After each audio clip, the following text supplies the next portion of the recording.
Buen día, maestra. Nosotros somos el equipo 5 y vamos a presentar el tema de tejido sanguíneo. Nuestro equipo está conformado por Gutiérrez Hernández María Fernanda, Hernández López Casandra, Jiménez Catarino Diego Alexis, Laura Ocampo Jimena y Lobato Correa Dana Paula. En esta presentación vamos a ver los temas de plasma, eritrocitos, leucocitos, trombocitos, hematopoiesis, médula ósea y hemograma. Generalidades de la sangre. La sangre es un tejido conjuntivo líquido que circula a través del sistema cardiovascular.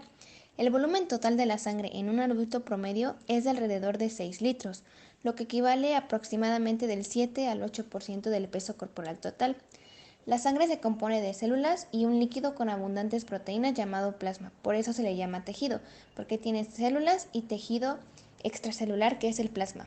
Las funciones son el transporte de sustancias nutritivas y oxígeno, distribución de hormonas y otras sustancias reguladoras, mantenimiento de la homeostasis, que es el equilibrio de todos los sistemas de nuestro cuerpo, y el transporte de células del sistema inmunitario. El plasma es el componente líquido de la sangre. Está conformado por agua, que es el 90% de su peso, por proteínas y por otros solutos como pueden ser gases disueltos, moléculas reguladoras, materiales de desecho, entre otras. Las proteínas son albuminas, globulinas y fibrinógeno. Las albuminas son el principal componente proteico, las más pequeñas y actúan como transportadoras. Las globulinas se dividen en inmunoglobulinas, que son los anticuerpos, y las globulinas no inmunes, que incluyen factores de coagulación, lipoproteínas, entre otros. El fibrinógeno es la proteína más grande y esta en reacción con otros factores de coagulación forman una especie de red que se adhiere a los vasos que están dañados para evitar una hemorragia. Los eritrocitos, que también son llamados glóbulos rojos, son células anucleadas, es decir, que carecen de núcleo y también carecen de organelos típicos. Tienen una vida media de 120 días y su función principal es la de fijar oxígeno para llevarlo a los tejidos y también en los tejidos fijar dióxido de carbono para eliminarlos posteriormente. Todo esto lo logran con la proteína hemoglobina, que es una proteína de 4 cadenas polipeptídicas unidas a un grupo hemo que contiene hierro y es a la que le adjudicamos el color rojo de la sangre. De los eritrocitos y de la adhesión de ciertos antígenos a las proteínas integrales de membrana llamadas glucoforinas y proteínas de banda 3 nace el sistema AB0 de grupo sanguíneo. Existen 4 grupos sanguíneos A, B, 0 y AB. Los grupos sanguíneos A tienen antígeno A en su superficie y producen anticuerpos anti-B. Los grupos B tienen antígenos B y producen anticuerpos anti-A. Los grupos sanguíneos 0 no tienen ningún antígeno y producen anti-A y anti-B. Y los grupos AB tienen ambos antígenos y no producen anticuerpos. En esto se basan las transfusiones, es decir, si eres incompatible con la sangre que te transfunden, tu sistema mandará los anticuerpos a esos nuevos eritrocitos para destruirlos y así no funcionará la transfusión que te hicieron. Ahora vamos a hablar de los leucocitos. Estos se clasifican en 2 grupos generales de acuerdo a la ausencia o presencia de gránulos. Las células que contienen gránulos específicos se clasifican como granulocitos, neutrófilos, eosinófilos y basófilos. Y los que carecen de estos gránulos específicos se clasifican como agranulocitos, que son linfocitos y monocitos. Ahora vamos a hablar de un tipo de granulocito que son los neutrófilos. Los neutrófilos son los leucocitos más abundantes y también los más comunes en la sangre. Cuando nosotros hacemos un frotis sanguíneo, los neutrófilos miden de 10 a 12 micras de diámetro y son más grandes que los eritrocitos. Estos tienen 3 tipos de gránulos y cada uno refleja diferentes funciones fagocíticas de la célula. Están los gránulos azurófilos, que surgen en el inicio de la granulopoiesis y aparecen en todos los granulocitos, mocitos y linfocitos. Estos son los lisosomas de los neutrófilos y contienen mieloperoxidasa. Los gránulos específicos, que son gránulos más pequeños y más abundantes que los gránulos azurófilos, apenas visibles al microscopio y contienen diversas enzimas, activadores de complemento y péptidos antimicrobianos. Y están los gránulos terciarios, que son de 2 tipos. Un tipo contiene fosfatasas y el otro tipo contiene metaloproteinasas, como colagenasa, gelatinasa, que se cree que facilitan la migración de los neutrófilos a través del tejido conjuntivo. Algo importante de mencionar es que estos son los primeros en llegar a una lesión tisular porque son los más abundantes. Después de esta migración y la llegada a la lesión, el neutrófilo debe de reconocer sustancias extrañas antes de que ocurra la fagocitosis, y para eso tiene una variedad de receptores, los cuales son receptores de Fc, receptores de complemento, receptores limpiadores y receptores tipo TOL. En la primera imagen podemos observar cómo un neutrófilo viaja desde una vena postcapilar hacia el tejido conjuntivo cuando hay una lesión tisular, y en la segunda como en la fagocitosis de un neutrófilo. Ahora vamos a pasar a hablar de los eosinófilos. Estos tienen más o menos el mismo tamaño que los neutrófilos y su núcleo es normalmente bivobulado. El citoplasma de los eosinófilos contiene dos tipos de gránulos que son los específicos y azurófilos. Estos también se asocian con reacciones alérgicas, infestaciones parasitarias e inflamación crónica. Se desarrollan y maduran en la médula ósea y una vez que se liberan de estas circulan en la sangre periférica para después migrar a un tejido conjuntivo. Estos son activados por interacciones con anticuerpos IgG, IgA o IgA secretora.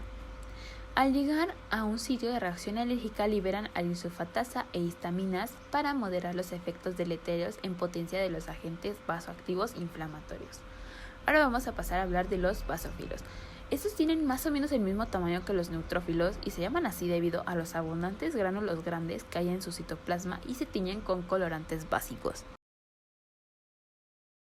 En el citoplasma de este contienen dos tipos de gránulos, los específicos y los azurófilos inespecíficos.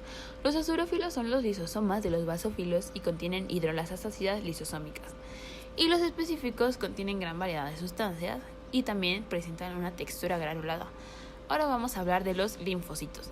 Estos son los agranulocitos más comunes y representan aproximadamente el 30% del total de los leucocitos sanguíneos. En los tejidos asociados al sistema inmune se identifican tres grupos de linfocitos acorde a su tamaño: linfocitos pequeños, medianos y grandes con un diámetro desde 6 hasta 30 milímetros. De acuerdo a estos grupos, son los linfocitos grandes los que están activados y poseen receptores de la superficie que interaccionan con antígenos en específico o linfocitos destructores naturales. En el torrente sanguíneo la mayoría de los linfocitos son de pequeños a medianos y en su mayoría son pequeños. También hay una caracterización de los linfocitos de acuerdo a su función. Estos son los linfocitos T, linfocitos B y las células destructoras naturales, cada uno con una función diferente. Ahora vamos a hablar de los monocitos. Estos son los leucocitos más grandes en un frotis sanguíneo. Viajan desde la médula ósea a los tejidos del cuerpo y se diferencian de diversos fagocitos del sistema fagocítico mononuclear, como por ejemplo los macrófagos de tejido conjuntivo, los osteoclastos, los macrófagos alveolares, entre otros tipos de macrófagos. Los monocitos permanecen en la sangre aproximadamente unos 3 días. Durante una inflamación, el monocito debe de abandonar el vaso sanguíneo en el sitio de inflamación y se transforma en un macrófago de los tejidos y fagocita bacterias, otras células y detritos tisulares. El monocito macrófago es una célula presentadora de antígenos y desempeña un papel importante en las respuestas inmunitarias de nuestro cuerpo. Los trombocitos, o también llamados plaquetas, son pequeños fragmentos citoplasmáticos limitados por membrana que carecen de núcleo y derivan de megacaricitos. Su principal función es la formación de coágulos de sangre y la reparación del tejido lesionado. Estos están en constante vigilancia de los vasos sanguíneos y tienen una vida media de 10 días. Se divide en zonas según su organización y función. Tenemos la zona periférica, que es la que nos ayuda con receptores en la función plaquetaria. La zona estructural, compuesta por microtúbulos, que nos ayuda a mantener la forma de la plaqueta. Las zonas de orgánulos, que es la que nos ayudan a llevar toda su función como plaqueta dentro y fuera de la misma, y la zona membranosa, que es la importante para la regulación de la concentración intraplaquetaria del calcio. La hematopoiesis, o también llamada hemopoiesis, se encarga de mantener un nivel constante de los diferentes tipos de células que hay en la sangre. Comprende la eritropoiesis, el desarrollo y la creación de glóbulos rojos, la leucopoiesis, que es el desarrollo y la creación de glóbulos blancos, y la trombopoiesis, la formación de plaquetas. Inicia en las primeras semanas del desarrollo embrionario y tiene 3 etapas o fases. La primera es la fase del saco vitelino, que inicia en la tercera semana de gestación y se caracteriza por la formación de islotes sanguíneos en la pared del saco vitelino del embrión. La etapa 2 o fase hepática ocurre al inicio del desarrollo fetal. En esta el hígado se convierte en el principal órgano hematopoyético, ya que en este se instalan los centros hematopoyéticos. Y la fase medular ósea o etapa 3 comienza durante el segundo trimestre.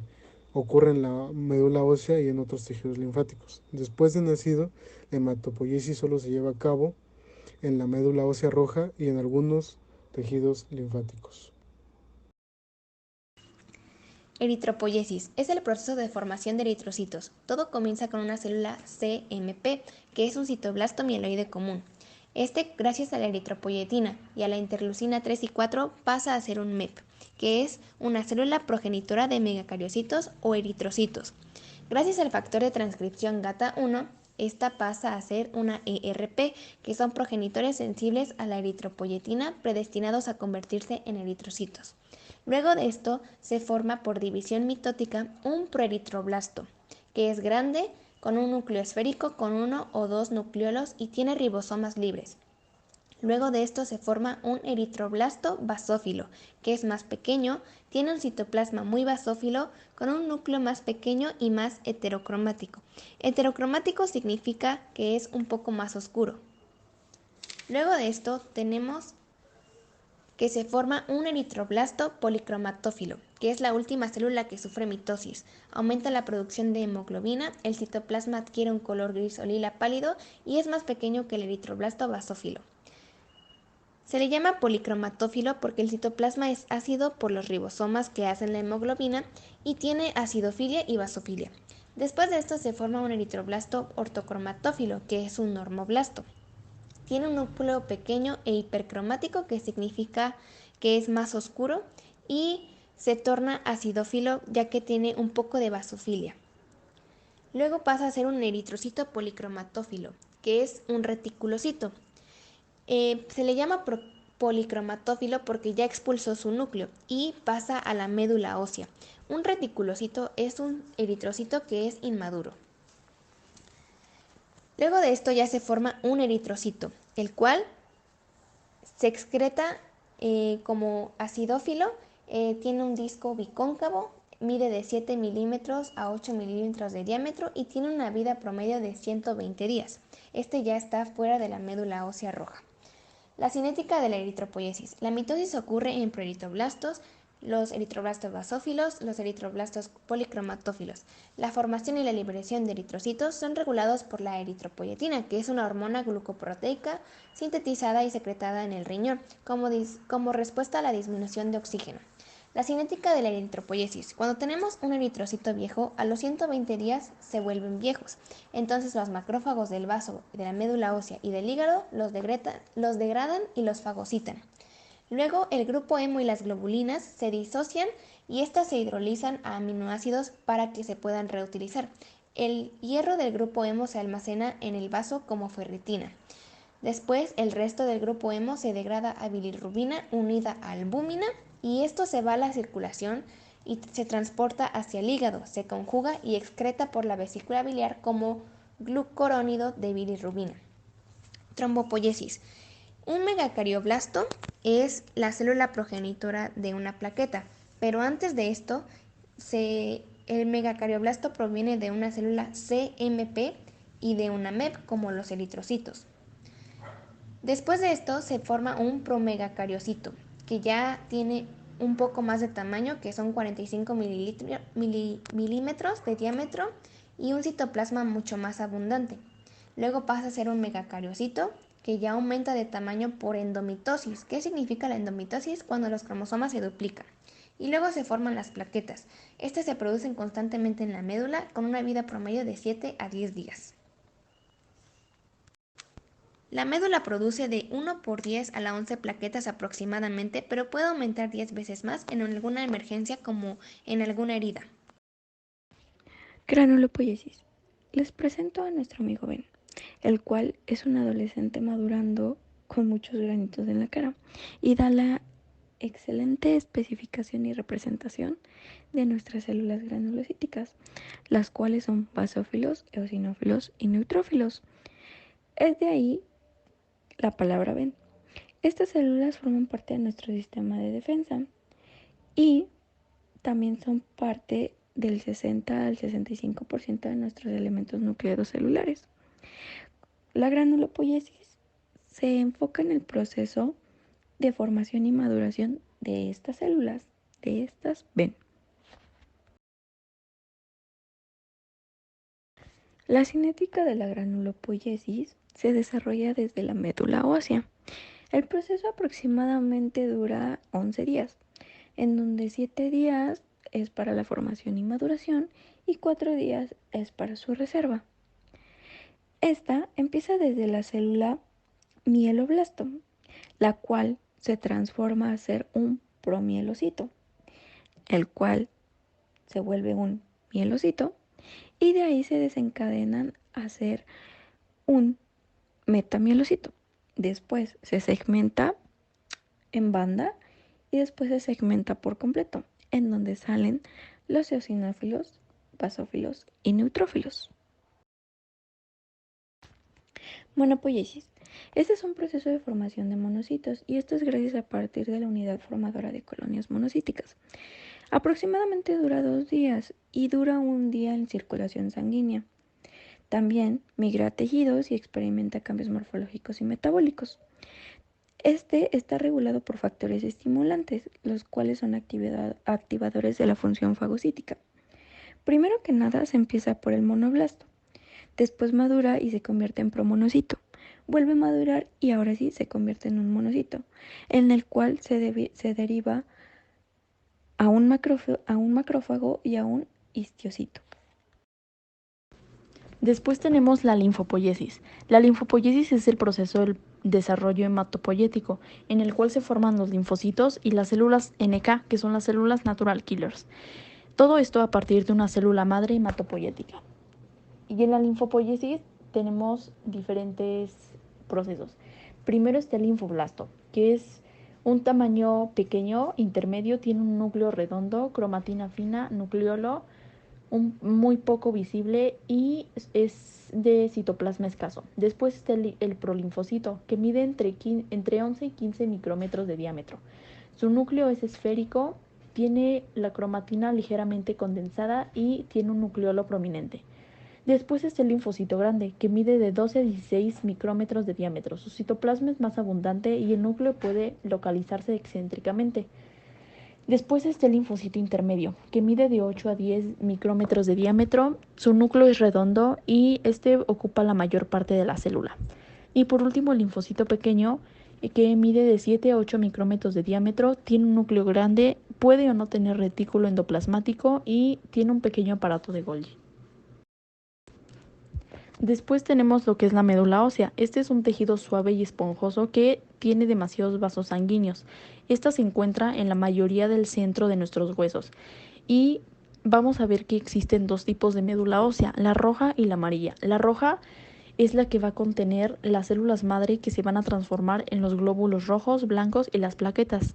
Y la amarilla es la que está compuesta mayormente por grasa y obviamente también contiene células madre que se van a transformar en cartílago, grasa o células óseas. Y por último tenemos el hemograma. Esta es una prueba en la que se van a evaluar las células que circulan por nuestra sangre. Como podemos ver e investigamos, hay 3 tipos de células en la sangre que se evalúan. Unas son los hematíes, que también se llaman eritrocitos, que son mejor conocidos como eritrocitos, los leucocitos y las plaquetas. Podemos ver en la imagen un estudio que se realizó en el que nos muestran los valores de referencia de los glóbulos rojos, de la hemoglobina, del hematocrito y de todos los valores. Y los valores que obtuvo un paciente X al que se le hizo esta prueba. Todas estas células sanguíneas se producen y maduran principalmente en la médula ósea y se liberan hacia la sangre a medida que el cuerpo lo va necesitando.